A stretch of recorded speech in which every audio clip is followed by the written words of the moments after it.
David Sutter back with you. It is 8:40 on your Monday. Thanks for listening. Hopefully your day's off to a good start. My pleasure to welcome in studio Maura Hanning. She is one of those in a crowded field of candidates for Albany County Commissioner.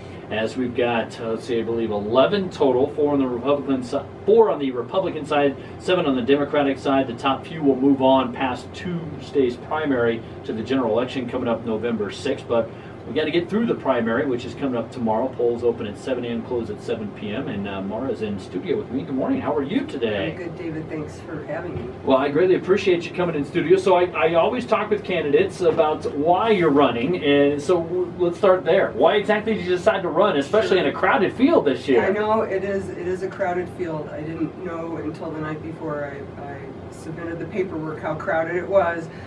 But at that point, I kind of was on the fence and decided, well, it might as well try to participate in democracy, and win or lose. It's been a really enjoyable and growth-oriented process. So the reason I'm running, I guess, is multifaceted. The primary reason is we've become members of the community for 9 years. We live outside of the city limits. And we're really committed, our family is committed to making this the best place possible to live in. You know, like you, we're raising our children here and would like to be able to make it a place for them to have a happy, healthy childhood and want to maybe stay and make a career here. But I guess the other thing that brought me into it is I have a background in water quality protection, so everywhere I've lived I've tended to volunteer and get involved in water issues and just sort of keep my thumb on the pulse of what's going on with water. So I have attended some county commission meetings and some environmental advisory committee meetings to voice concerns at times when there's been proposed regulation changes that I thought would potentially harm our aquifer. So I've gotten involved and just come to believe that I believe I could bring a cooperative atmosphere into solving some water issues with the city. And I believe I've already been developing relationships with the city because I volunteer right now on the City Planning Commission. Okay. So it's sort of a lot of things all together, but mostly we're just really feeling blessed that we live in such an amazing community. It really has all of the things our family enjoys about quality of life and raising kids here. Why do you feel protecting the Casper Aquifer and water quality should be such a big topic for those that serve on the county commission, just from your viewpoint? Well, I guess I see water as a primary fundamental quality of life issue for us, and right now we really have it great. We have high quality aquifer and a good supply, and I know as far as the city goes, I think the city has been pretty proactive lately in repairing their infrastructure to reduce leaks, and they've actually seen a decline in water use over time, which in this day and age is a great thing to be able to report. But I'm also a private well user out in the county, and you know, I care a lot about the quality of water that we're pulling in through our pump and our well, and I think everybody should be. And I think sometimes people can take for granted the quality of the water, and they may not always understand the relationship with septic tank leach fields and the quality of water. And that's an area that I feel like I have a special expertise in and would like to work with the city and the county well users to try to come up with some. We actually have a pretty coherent plan in place, and I think it depends on enforcing it consistently and working cooperatively with the city. And maybe just kind of refining some things? I think some things in the Casper Aquifer Protection Plan could be improved, and right now we got a knockout group of individuals on the Environmental Advisory Committee, and it's really, I think, a super great opportunity to refine that, learn lessons, or make changes based on lessons that have been learned, and take it to the next level and get everybody on the same page so we don't have to talk about it anymore. We're talking with Maura Hanning, one of the candidates for Albany County Commissioner. Would help if I could talk this morning here all of a sudden. I'm having the same problem. It's one of those situations every once in a while. So we're talking with Maura Hanning, one of the candidates for Albany County Commissioner here on this Monday edition, right before the primary elections coming up tomorrow. If you haven't voted yet, still have a chance to go to the polls and vote 7 a.m. to 7 p.m. tomorrow. What are some of the other big topics you feel that the county commission needs to address, or you would like to see addressed, perhaps, as a county resident? I guess there are a number of issues. It seems like there's a lot of efforts already underway looking at economic development. I'd like to support that, but I feel like the thing the county, I think, is blessed with is a lot of infrastructure in place, whether it's interfaith and different nonprofits trying to support some of the people living in poverty in our community, which is a high number. We just have a great library service. We have great emergency response services with Amy Binding. We have a lot of really great things in place that I guess I would want to just keep supporting and figure out how to improve upon. But the areas that I'm concerned about are developing resilience for climate change, wanting to make sure our agricultural areas are prepared for drought conditions, increased moisture conditions. I understand that the county ag extension is probably already focused on that, and irrigation districts are working on that. But I'm concerned about that, since our agricultural community is a big part of our tax base. Absolutely. And I don't mean to stop you there in terms of what else you're focusing on.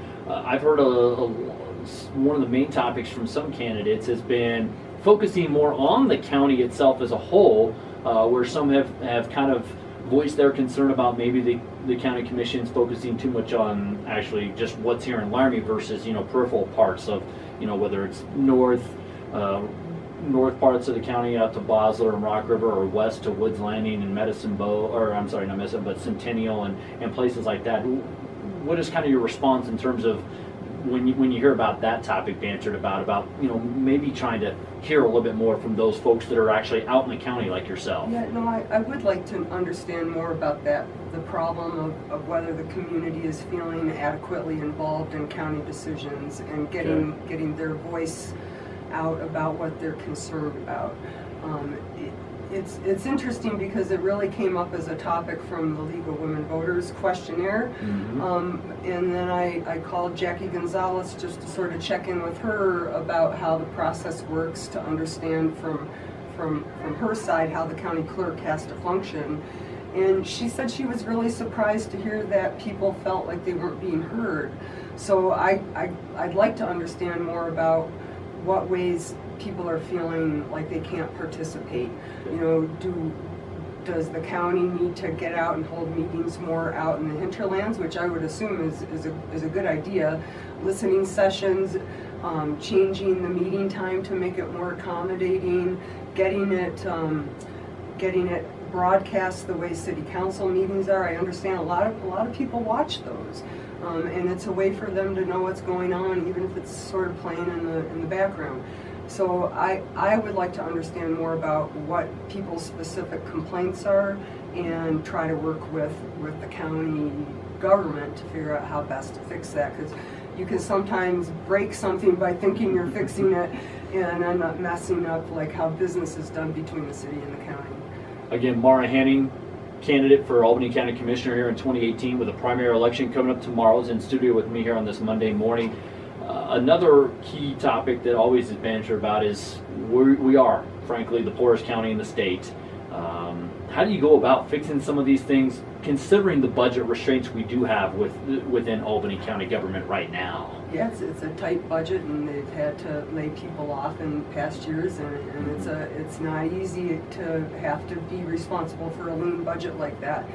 I can just tell you what I did when I worked in state government and had a lean budget on my hands.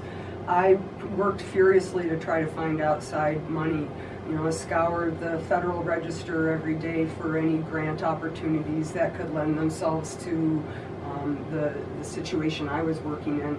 I haven't had a chance in trying to campaign to try to catch up with Ty Wright at the county about her grant program. Right. And I wondered whether we've gone after any of the coal, I don't have the right name for it, the coal community I can't say the name of the program at the federal level, but it's meant to try to ease the economic burden that's been placed on coal-based economies, and you don't need to be in an area that's actually mining it. It can affect the whole state. So I'm not sure if we've gone after funding like that, right. but I think we could make a strong case for it. Transparency, I've heard that brought up as well. What's your stance in terms of trying to open the books and let people know exactly what's going on, maybe a little bit more so than they've done? Well, I think that's really critical.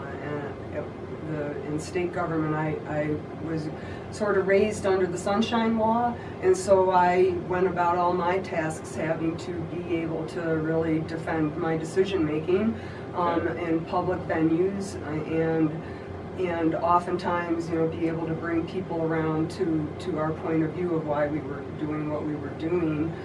So I really enjoy engaging with the public, and I feel like every time I have, it's strengthened the outcome of what I've worked on. So I believe everybody should be able to look at the numbers of how budget numbers are arrived at and what happens in government. It should all be very transparent. Again, we're talking with Maura Hanning, candidate for Albany County Commissioner in a crowded race. Polls are open tomorrow, 7 a.m. to 7 p.m. and just giving you a chance to kind of get to know the candidate this morning. For you, where do you stand on a couple big things that are going on right now? One with the County Commissioner with the Pilot Hill Land Project, and then two with the big tax rule that's up on the ballot tomorrow with the 6-cent capital facilities. Where do you stand on those issues? Let's start with the Pilot Hill project. Well, Pilot Hill for me is an obvious and I don't think anybody has been against it. I think there's been some people who've had qualms about how it's going to be funded, but I think there's a knockout group of people trying to make that happen, and it seems like it's bound to work out. And just when you think about the personalities that are at work negotiating with the state, I believe it's going to happen, and I really do believe it can be transformative for our economy, to bring in more tourism. I think we should talk to the ski area to find out what they've done in recent years, because they've really boosted as much as I don't like to see some of those greenie plates taken off the parking lot up there. They bring an important source of revenue, and I think there's a model to follow there for how to attract tourism. Well, and I look at the Pilot Hill project, I think it'd be great, just from the standpoint, and I'll be honest with folks, I'm not the foremost outdoor recreational enthusiast in this community or in this area, but to have that direct access right there on the edge of the community, I think would be just so important. Oh yeah, no, I think it would be really, really amazing for our community to have that access. And I think it would help to attract a workforce that finds a high quality of life that they want to stay here for, instead of it being sort of this transitional community that we sort of have. And I think it would just be a great thing for college students. It might attract them to want to come. I think a lot of university students may pick their location a little bit based on recreational opportunities nearby. So I think it would be a bonus, as well as for aquifer protection. And for me, I like that we can look up at the sides of our valley and not see housing all the way up it. And so it also sort of protects our viewscape that way. So I think the Pilot Hill is a no-brainer, and I think the recreational user community will come together to find a way to fund the maintenance of it. Now, you're a county resident, and obviously the 6-cent capital facilities is more kind of a city issue, but where do you find yourself kind of on something like that? Well, I'm definitely in favor of that. Everything I understand, it seems to have filled the gap for when they removed the food tax, which I think it was appropriate to take a tax off of food for people living below the poverty line, and to put an opportunity to tax our purchasing of goods. So I'm for the 6-cent penny tax. I think it's become a really life-saving thing in the county, and for Rock River and Laramie. And I know that I'd like to see how the numbers are arrived at, and whether the county is taking a strong enough position on getting their fair share. And I know right now the priorities are definitely on the county courthouse building, and they have some serious issues they have to resolve. But I'm wondering what things are not going addressed out out in the county. That's true. I'm sure roads are one of them. That's a favorite topic for a lot of Oh people yeah, out there. oh yeah. Lastly, I know I've got to kind of get moving here before the end of the hour. I'll give you the floor. Why should people vote for you tomorrow? Well, I'm hoping that people would vote for me and give me the chance to serve the community, mostly because I have actual experience in government, and I feel that I'm pretty pragmatic at blending regulations with real life. I understand how to balance property rights with water quality rights and with the pressure for economic and housing development. You have to find a way for all of these things to come together, and I feel like I have a good handle on that. Well, Maura, it's been a pleasure to chat with you this morning. Thanks so much for coming in, and good luck tomorrow. Thanks, David. I appreciate the time.